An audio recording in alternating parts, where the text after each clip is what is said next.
Not the polite silence of a formal dinner, not the held breath quiet before a speech. This is the silence that happens when 34 people in a crowded banquet hall on the third floor of the Beverly Hills Hotel simultaneously stop mid-sentence, mid-laugh, mid-reach for their wine glass, and stare. It is October of 1957. The chandelier above the center table throws warm gold light across white linen and crystal, and at one end of that table sits the most photographed woman in Europe. Sophia Loren, 23 years old, 5'9" in heels she doesn't need. A face that has already launched the careers of 3 directors who saw her and immediately rewrote their scripts. She is holding a cigarette she has forgotten to smoke, and her dark eyes are fixed across the room with an expression that no photographer will ever capture. Because this is one of those moments that happened before anyone thought to raise a camera. Across that room, 31 feet away, a man is standing completely still. He is not performing stillness. He is not making a point of it. He simply has not moved in 4 seconds, and those 4 seconds are long enough that every person in that room has noticed, and is now waiting. The man is John Wayne, 6 feet 4 inches, 222 pounds, 50 years old, and he is looking at Sophia Loren the way a man looks at something he has decided to take seriously. She does not look away. This is that story. To understand what happened in that room on the evening of October 14th, 1957, you have to understand 2 things. What that moment in Hollywood meant for a woman arriving from Europe, and what it cost to be taken seriously in it. The Beverly Hills Hotel on Sunset Boulevard had been the informal headquarters of the American film industry since 1946. The Polo Lounge on the ground floor was where deals were made over Eggs Benedict at 7 in the morning. The third-floor banquet suites were where they were celebrated over filet and burgundy at 8 at night. On this particular Monday, the occasion was an informal dinner hosted by Paramount Pictures. 17 production people, a handful of journalists invited for access, and a rotating cast of talent that the studio wanted seen together in the right light. Sophia Loren had arrived in Hollywood 14 months earlier, in August of 1956, on the specific recommendation of Cary Grant, who had worked with her on The Pride and the Passion in Spain and told his agent, and anyone else who would listen, that this woman was going to be the most significant European actress to cross the Atlantic since Ingrid Bergman. Grant was not given to superlatives. People paid attention. But paying attention in Hollywood in 1957 was not the same as offering respect. Sophia Loren was 23 years old. She was Italian at a time when the industry's bias ran firmly Anglo-American. She had made 26 films before setting foot in California, but only 2 of them had opened in the United States, and neither had the kind of domestic numbers that turned a foreign name into a bankable one. Paramount had her under a development contract, which meant they owned a fraction of her time and most of her American image. She had already learned, in 14 months, the specific architecture of the Hollywood condescension. It came in 2 forms. The first was obvious. The producers who spoke to her translator instead of to her, even when she answered their English questions in English. The second was subtler and harder to name.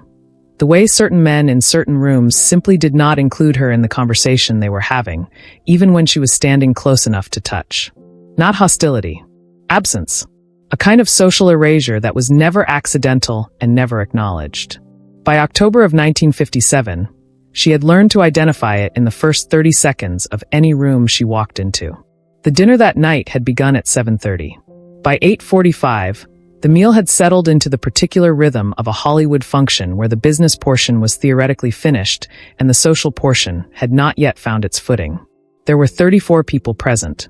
The table assignments had placed Loren near the far window alongside a French director named René Clement, who had been trying for the better part of an hour to convince a Paramount executive named Harold Wallace that his next project had domestic commercial potential. Wallace had not been listening. He was a man who had produced Casablanca, who had shepherded Elvis Presley's first film the previous year, and who had been attending dinners exactly like this one for 31 years. He had the particular immunity to charm that comes from having seen too much of it. He was also, Loren had noticed, the kind of man who calibrated his attention by the perceived commercial weight of the person seeking it. René Clement's French language where drama did not, by that calculus, earn full attention. Loren had not been invited to participate in the conversation. She had been placed near it. There is a difference, and she knew what it felt like. She had made a quiet remark to Clement. In French, nothing pointed, an observation about the composition of the room, and Wallace had glanced at her the way a man glances at background noise. Not rude, simply not interested in recalibrating. She had been in enough rooms to know that glance. She had learned not to respond to it. But here's where it changes. Because at that moment, from the far side of the room, someone else had noticed the glance. Someone who had been standing near the bar for the last 12 minutes, nursing a bourbon he hadn't finished, watching the room with the particular attention of a man who is professionally trained in how human weight is distributed. On a set, in a scene, in a room. He wasn't dressed for the occasion the way the Paramount executives were dressed. His jacket was a dark wool sport coat, not a dinner suit. His tie was loosened approximately half an inch. Not disheveled, just placed with the casual authority of a man who is never uncomfortable in a room regardless of what he's wearing. He had not spoken to Sophia Loren yet. He hadn't spoken to most people at the dinner yet.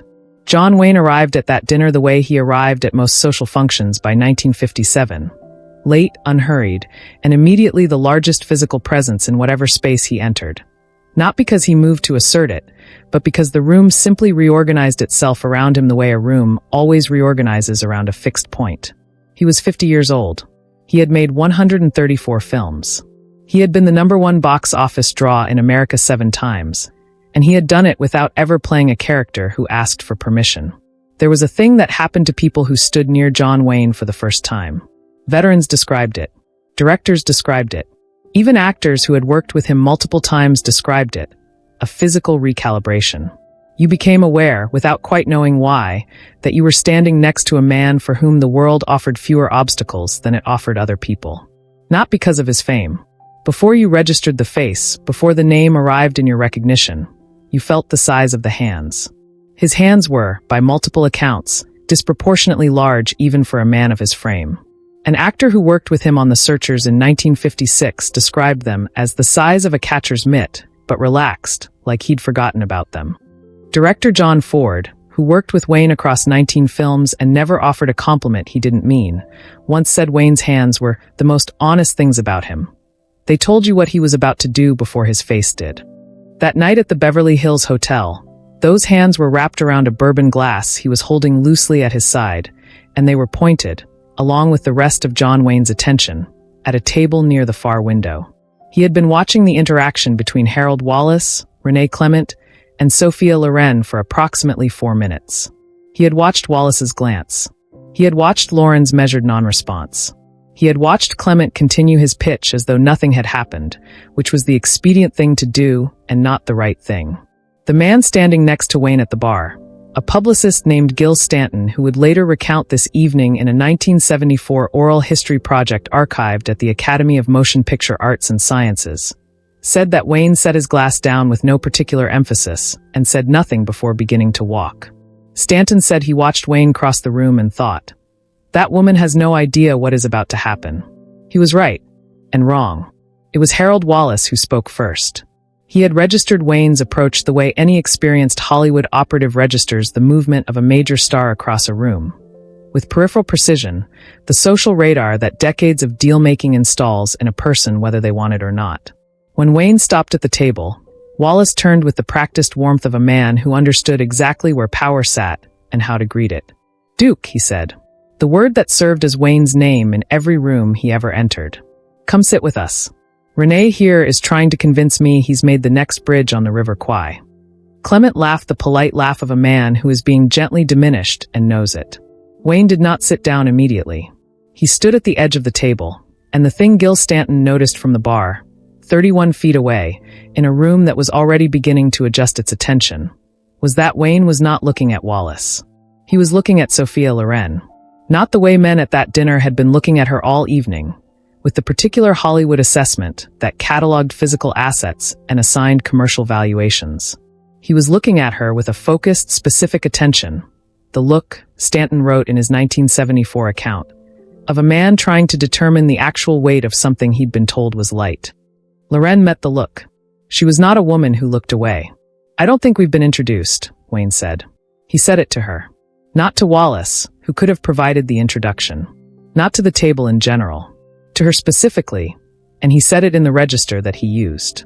For dialogue he meant, not the projected voice he used on set, but the flatter, quieter tone that came forward when the performance was off. Loren told him her name. She said it in English, with the full Italian pronunciation, Sophia, not the anglicized version Paramount's publicity department had been gently pushing. She said it as a statement of fact, not an offering. Something moved in Wayne's expression. Not a smile, not yet. A recognition. "I know your name," he said. "I asked because you deserve to be introduced to this room properly. Not just talked around." The table went quiet. Harold Wallace, who had spent 31 years developing an immunity to most things, went very still. Clement looked at his wine glass. There is a protocol in Hollywood rooms that everyone who operates in them understands. You do not name the social dynamic. You work within it, around it, you acknowledge it in private conversations after the fact.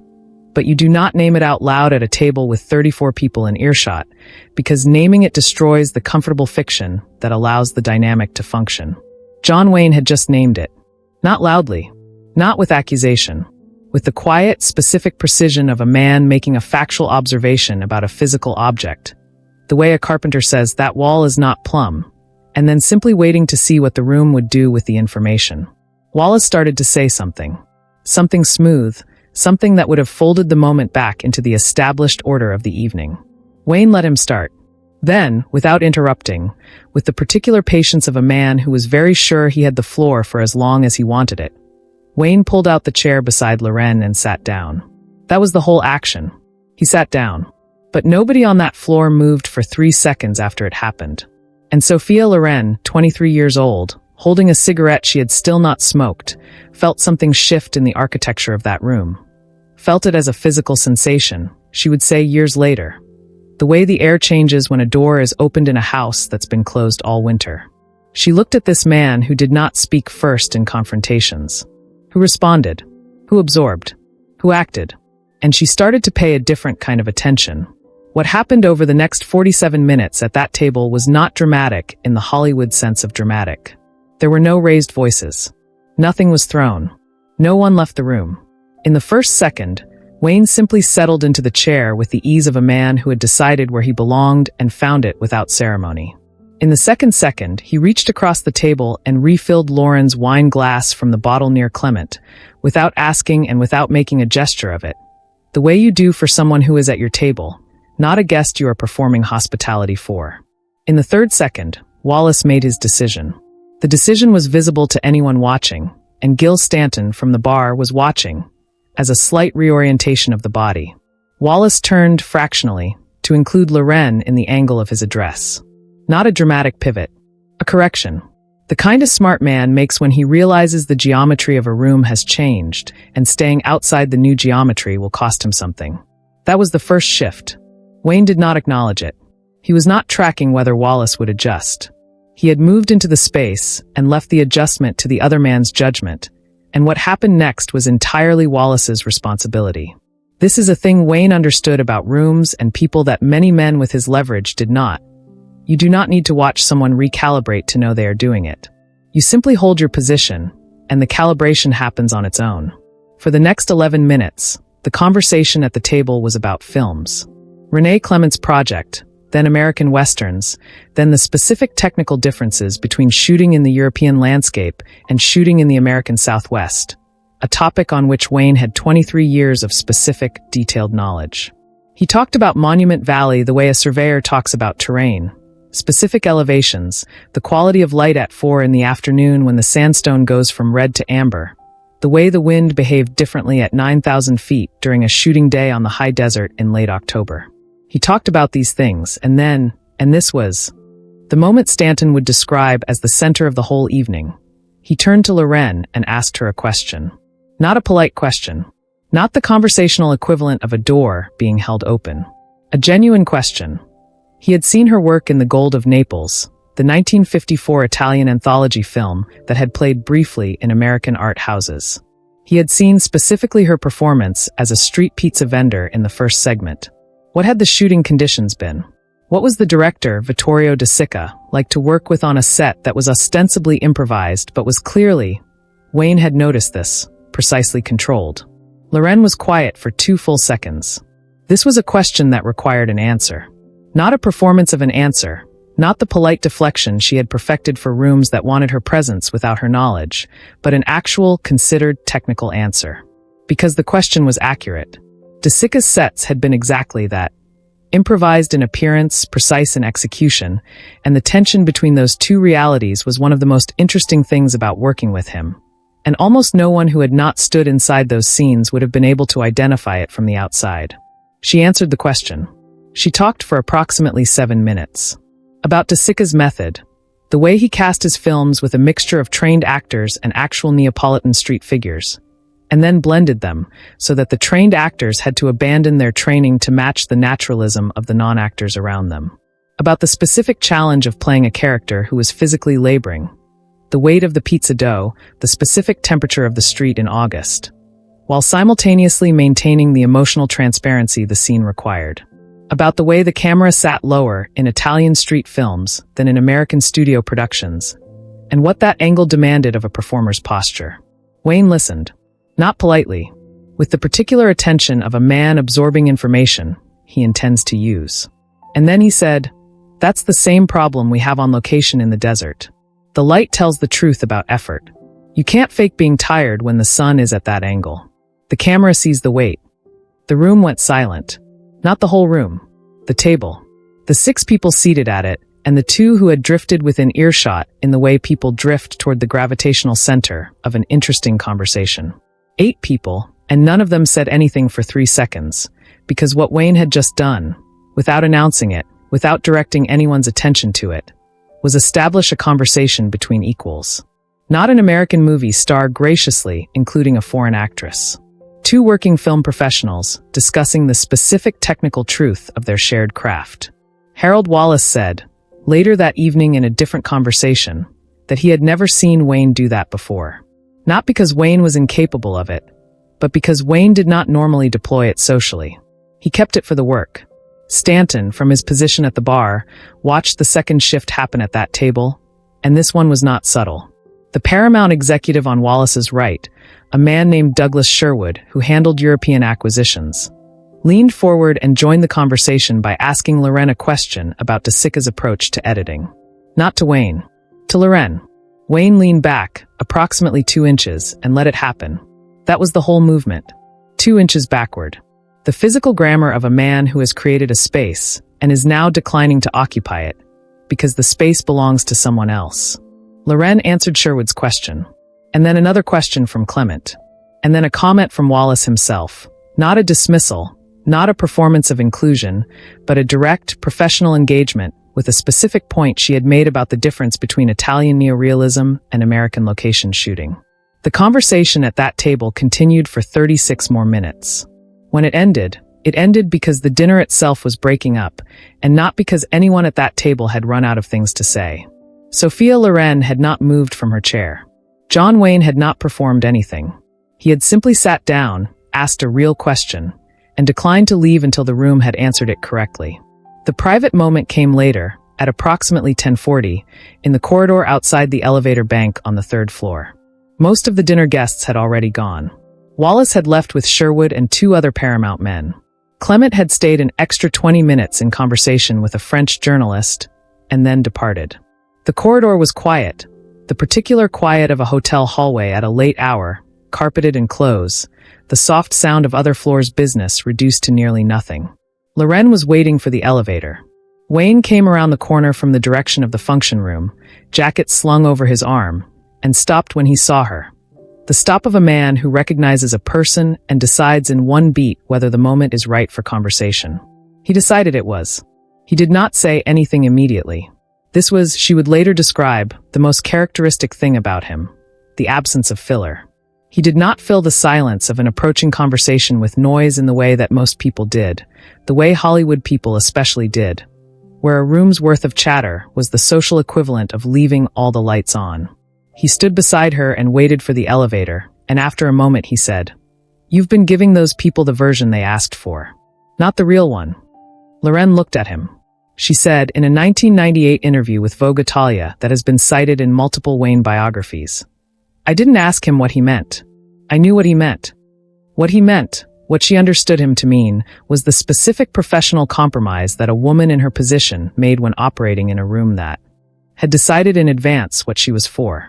The Paramount contract, the publicity version of her name, the careful management of accent and appearance and opinion to fit the dimensions of the space that had been prepared for her. She had been doing it for 14 months. She was very good at it. I asked him how he had stopped doing it, she recalled. He looked at me like the question was slightly wrong. And then he said, I never stopped. I just got more careful about who I was doing it for. She thought about that sentence for what she later described as a long time.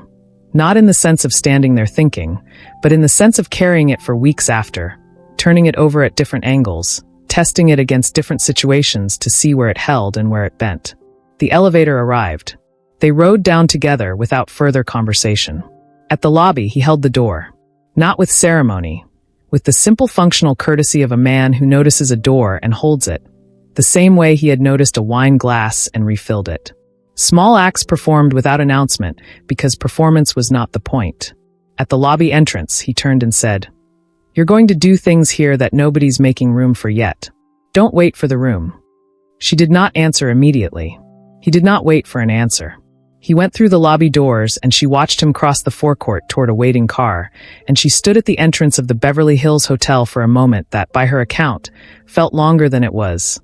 The way certain moments accumulate weight in retrospect that they didn't obviously carry at the time. He treated my work like it was real, she said in a 2003 BBC documentary. Not like something to be decided on. Like something that already existed and simply needed to be looked at correctly. The elevator. The door. One sentence. That's not a compliment. That's a correction.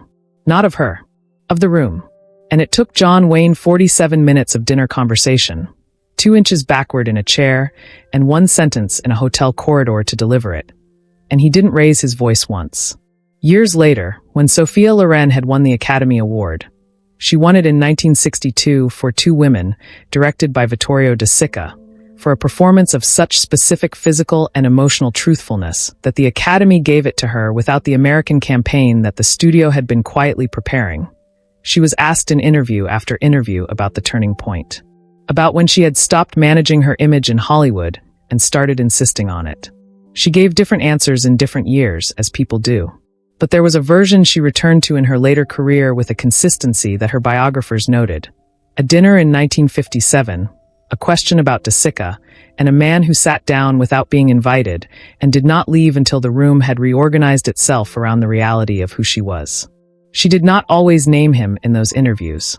When she was asked directly about John Wayne, in the 1998 Vogue Italia piece, in the 2003 BBC documentary, in a 2009 conversation with interviewer Graham Norton that has since circulated widely online, she answered with a specificity that is itself a form of tribute.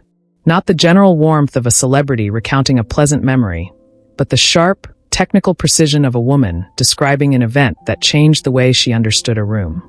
She described the wine glass. She described the question about De Sica. She described the 2-inch lean backward. He gave me the chair, she said in 2009. Not a metaphor. He actually made space and then moved out of it. I have thought about that more times than I can count. Harold Wallace, for his part, signed Sophia Loren to a multi-picture deal with Paramount in March of 1958, 5 months after the Beverly Hills Hotel dinner. She made 2 American films under that arrangement before her Academy win freed her to operate entirely on her own terms. Wallace later said in a 1971 interview that Loren was the most underestimated talent I encountered in my 35 years in the industry. He did not mention the dinner. He didn't need to. Douglas Sherwood, the acquisitions executive who had asked Loren the question about De Sica's editing approach, went on to become one of the primary advocates within Paramount for international co-productions throughout the 1960s, a period that produced some of the most significant cross-Atlantic filmmaking in Hollywood history. He cited his conversations with European directors and actors in the late 1950s as the foundation of his approach. He, too, did not mention the dinner by name. But the dinner is there in the architecture. René Clement got his American distribution deal. Not from Wallace, from a different studio, in 1959. He always said that the Beverly Hills dinner was where the conversation that eventually led to the deal actually began. And John Wayne went back to Republic Pictures the following week and began pre-production on Rio Bravo, which would be released in 1959 and is now considered one of the defining westerns in American cinema. He never mentioned the Paramount dinner publicly. He would not have considered it worth mentioning. He sat down. He asked a real question. He moved 2 inches backward when the room was ready. That's not generosity. That's understanding. One woman. One room. One lesson that Hollywood almost missed entirely. The chair was empty. Then it wasn't. And the room has never quite gone back to the way it was arranged before. But there is one story from that same period. One encounter John Wayne had in a room even smaller than that corridor, with stakes far higher than a dinner table, that he never spoke about publicly. Not once. The people who were there did not speak about it either, not until very recently. And the reason for that silence, that's a story for another time.